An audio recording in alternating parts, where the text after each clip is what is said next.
galera, vamos gravar mais essa sequência de revisão, agora tratando de questões que envolvem o assunto classificação periódica dos elementos ou tabela periódica e ligações químicas. Grande foco para ligações nessa rodada. Então vamos ver algumas questões todas tiradas de concursos. Vamos lá! Ele cita um determinado elemento no texto cujo número atômico é 52. Se a tabela vier na prova, você vai conseguir ir à tabela e definir quem é o elemento que tem número atômico 52 e saber que é o elemento telúrio. E fica muito mais fácil, pela posição dele, ver o período, ver a família. Mas nesse caso, se ele não me desse quem é o cara ou a tabela, o que eu faria? Chamaria de um X qualquer e com o número atômico eu faria a distribuição eletrônica. 2 com 2, 4, com 6, 10, com 2, 12, com 6, 18, com 2, 20, com 10, 30, com 6, 36, com 2, 38, com 10, 48, para 52, 4.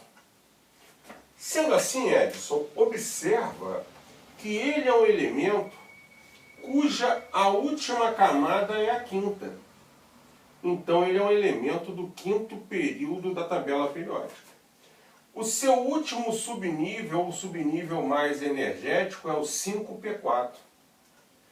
E se ele acaba em S ou P, ele é um elemento da família A, que tem na última camada 6 elétrons.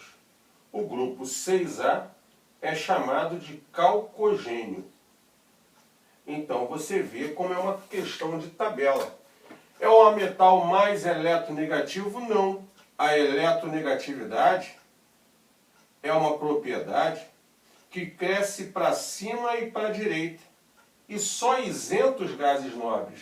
Se ele está no grupo 6A, tem um elemento no 7A que é mais eletronegativo que ele. Então ele não é mais. Ele pertence ao sexto período? Não. Ele acaba em 6P4? Não, 5P4. Ele pertence à família dos halogênios? Não, ele é calcogênio. E aí sim, todo elemento do grupo 6A tem 6 elétrons na última camada. E para chegar a 8, ganha 2. Então é um ametal que, em geral, ganha 2 elétrons, forma um íon divalente e negativo. Isso está certinho. Letra E é a sua resposta nessa questão. Essa, se não me engano, é uma questão antiga da SpaceX, mas é interessante ela. Vamos lá. Ele diz que um determinado elemento M forma cátion trivalente. Então, Edson, se forma cátion, tem carga positiva. Se é trivalente, mais 3. Então, esse cara tende a perder elétrons. E ele vai se ligar a alguém da família dos calcogênios. Espera aí, Edson, você acabou de me dizer que o calcogênio é a família 6A. E que os elementos do 6A são ametais e que a tendência natural deles é ganhar 2 elétrons. Então, forma ânion bivalente.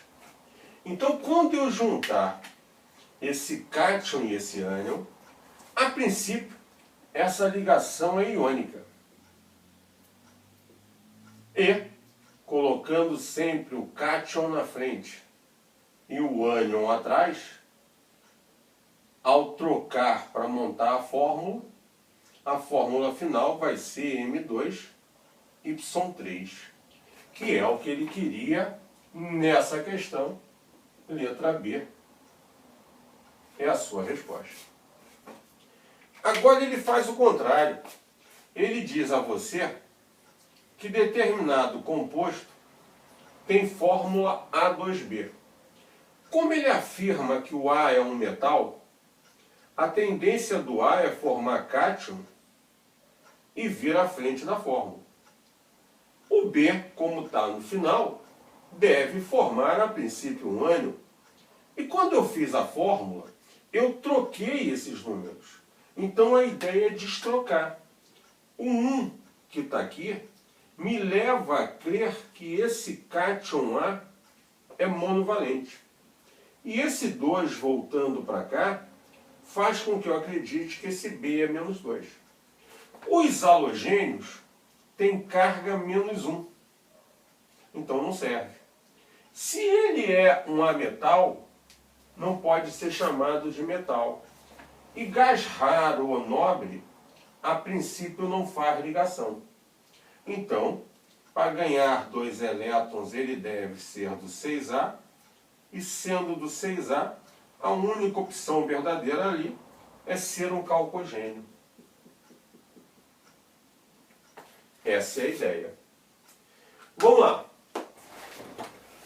Se eu caracterizo a ligação iônica na base da sua estrutura como uma ligação usualmente feita entre metal e ametal,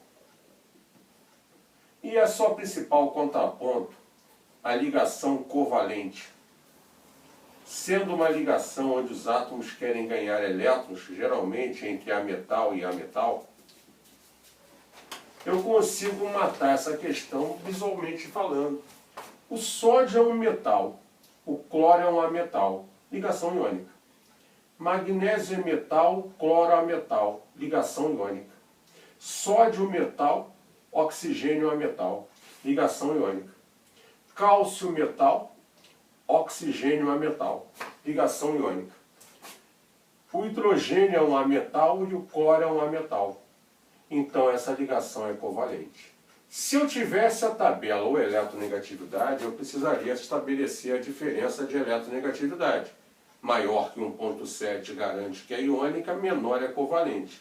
Mas a princípio, não tendo, a melhor estratégia é essa daqui. E ela funciona basicamente para você. O interessante dos oxiácidos é que oxiácidos têm sempre fórmulas do tipo HX EOY, H2CO3, H1NO3, H2SO3. E quando a gente aprende isso, pelo menos eu ensino quando faço ligação, que é comum os hidrogênios se ligarem ao oxigênio, que é o mais eletronegativo, e o oxigênio ao elemento central. Pois se houver covalências adicionais ou dativas, elas serão feitas sempre a partir desse elemento, em geral com oxigênio, se houver necessidade. Então, mecanicamente, eu penso assim: o hidrogênio, que faz sempre uma ligação, se liga ao oxigênio. Pô, tem mais um hidrogênio. Hidrogênio se liga ao oxigênio. Os oxigênios se ligam ao átomo central. Como o carbono é do 4A, ele tem que fazer 4 covalências simples. E fez 2.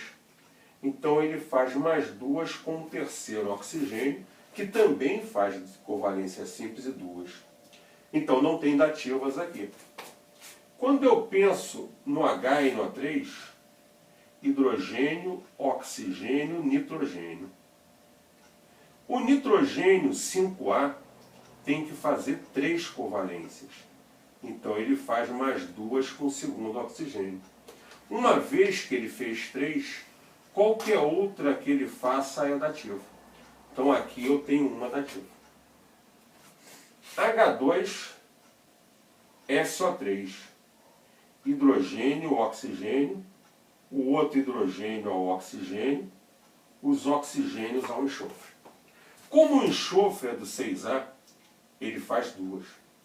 Já fez. Então qualquer outra que ele faça tem que ser dativa. Então aqui há uma dativa. H3PO4. Hidrogênio, oxigênio. Hidrogênio, oxigênio. terceiro hidrogênio ligado ao oxigênio ao fósforo. Terminou esse lance, HOP, fósforo 5A já fez 3. Só pode fazer uma dativa. E agora todo mundo que está aqui tem uma dativa. E o HClO4? Hidrogênio, oxigênio, cloro. Como o cloro é 7A, só faz uma covalência simples. Então o segundo oxigênio, o terceiro oxigênio e o quarto oxigênio são covalências dativas. Então esse cara, por fazer 3 covalências dativas, é o cara que faz o maior número de covalências dativas. Vamos lá! Tipo de ligação é mais para retratar aquilo que eu falei ainda agora. Toda vez que você tem um metal ligado a um ametal, isso se caracteriza por ser uma ligação iônica. Metal ligado a ametal vai estabelecer uma ligação iônica. Porém aqui, Edson, ametal ligado a ametal vai estabelecer uma ligação covalente. Aqui eu tenho o carbono, que é um ametal, e o cloro, que é um ametal. Então a ligação estabelecida é covalente. E aqui eu tenho um metal com um metal. Essa é a única situação em que eu vou ter ligação metálica. Essa é a ideia. Os 3 principais casos de ligação que você trabalha no questão que se refere às ligações interatômicas. Se o elemento A tem número atômico 34, se o elemento B, 13, mesma coisa que eu falo sempre. Se eu tenho a tabela na mão, vou à tabela e pelo número atômico vejo a família dos elementos. Se eu não tenho a tabela, eu faço a distribuição eletrônica. O 34 indo à tabela é o elemento selênio do grupo 6A. O 13 na tabela é o elemento alumínio da família 3A. Ora, quem é do 6A, para chegar a 8 ganha 2 elétrons. Quem é do 3A perde 3. Então, quando esses caras formarem um composto, o cátion vem na frente, o ânion vem atrás. A fórmula final vai ser B2A3. B2A3 eu acho na letra C. Toma cuidado, que a gente está acostumado com A e B, pensando que tem que ser sempre A e B. Não, como B é o cátion, é ele que vem na frente. Como A é o ânion, é ele que vem atrás. Beleza? Daqui a pouco continuamos com mais uma sequência de revisão. Continuamos firmes, treinando e melhorando e lembrando sempre a matéria. Um abraço e a gente continua.